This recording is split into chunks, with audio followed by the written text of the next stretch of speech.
But this is the equivalent of sending a note to the girl you like in homeroom saying, check yes or no, will you go out with me? That's what Oklahoma and Texas just did.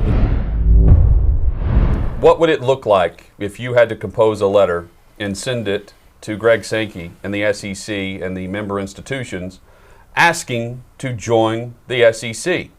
Well, here's how formal they made it this morning for Texas and Oklahoma. This is a request for invitations. Dear Commissioner Sankey, the University of Oklahoma and the University of Texas at Austin request invitations for membership to the Southeastern Conference starting on July 1st, 2025. We believe that there would be mutual benefit to the universities on the one hand and the SEC on the other hand, and for the universities to become members of the SEC. We look forward to the prospect of discussions regarding this matter. Sincerely, and both presidents have signed the document and they sent it to the SEC. So this was the formal, please invite us. And then here's the statement from Commissioner Sankey that came out moments later regarding the University of Oklahoma and the University of Texas. Two esteemed academic institutions with storied athletic programs today submitted formal requests for invitations to become members of the Southeastern Conference in 2025. While the SEC has not proactively sought new members, we will pursue significant change when there is a clear consensus among our members that such actions will further enrich the experience of our student athletes and lead to greater academic and athletic achievement across our campuses. They go on to say that they need 75% of the vote, which is 11 of the 14 SEC schools. Chad says no worries on that. They're going to get 100% of those votes, including Texas A&M. Here comes Texas and Oklahoma making it official today, and then they will meet, according to reports, they're meeting on Thursday to hold that vote. I know that kids today don't know what I'm talking about when I talk about passing notes in 8th grade because you text, but this is the equivalent of sending a note to the girl you like in homeroom saying check yes or no, will you go out with me? That's what Oklahoma and Texas just did with this letter. There's one difference.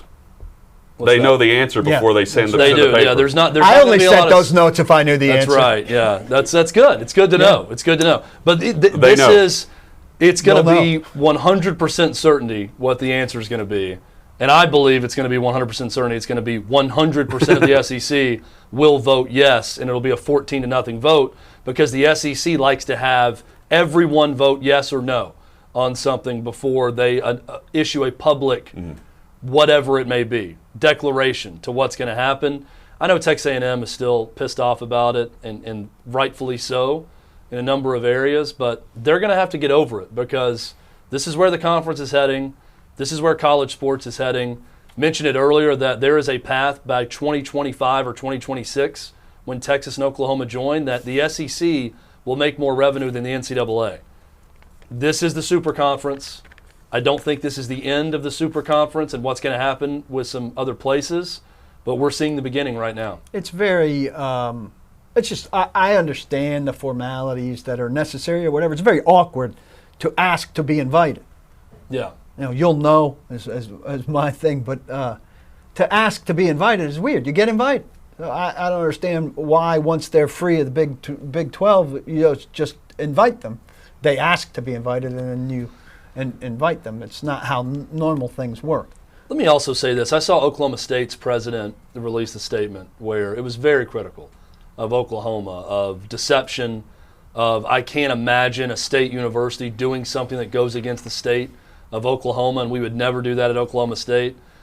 But they always end these messages of disdain with this over-the-top, but Oklahoma State University athletics is in the best spot it's ever been in. The Big 12 has a brighter future than ever. Don't give me that.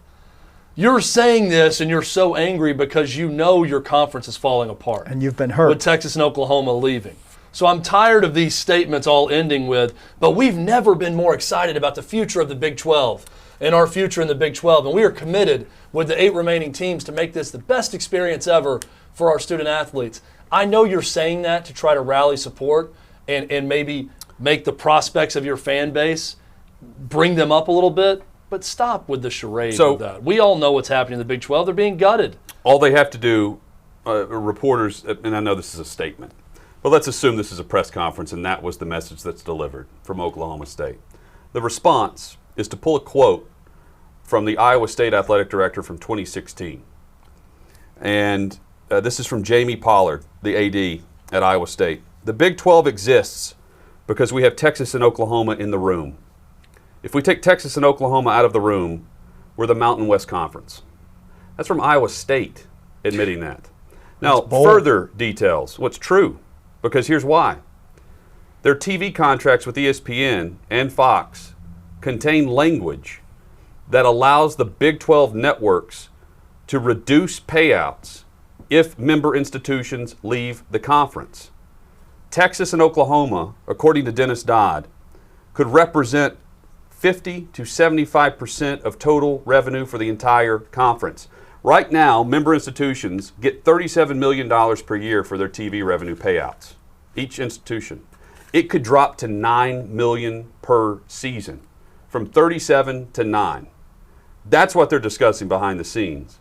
And that's what they're not saying at Oklahoma State, is they're not going to get nearly the amount of money when Oklahoma leaves as what they had when they were staying. And that is why the Pac-12, and they should be thinking bold. They should be calling up the Big 12 and looking to merge. They should form their own conference, their own super conference, and own a huge chunk of the pie. It won't be the SEC, it won't be the Big 10, but you can survive. Thanks for watching. Be sure to subscribe and hit the bell so you're notified every time Outkick 360 goes live. We are live weekdays, 11 a.m. Central, noon Eastern, right here across the Outkick network. And while you're at it, like this video and let us know what you think in the comments below.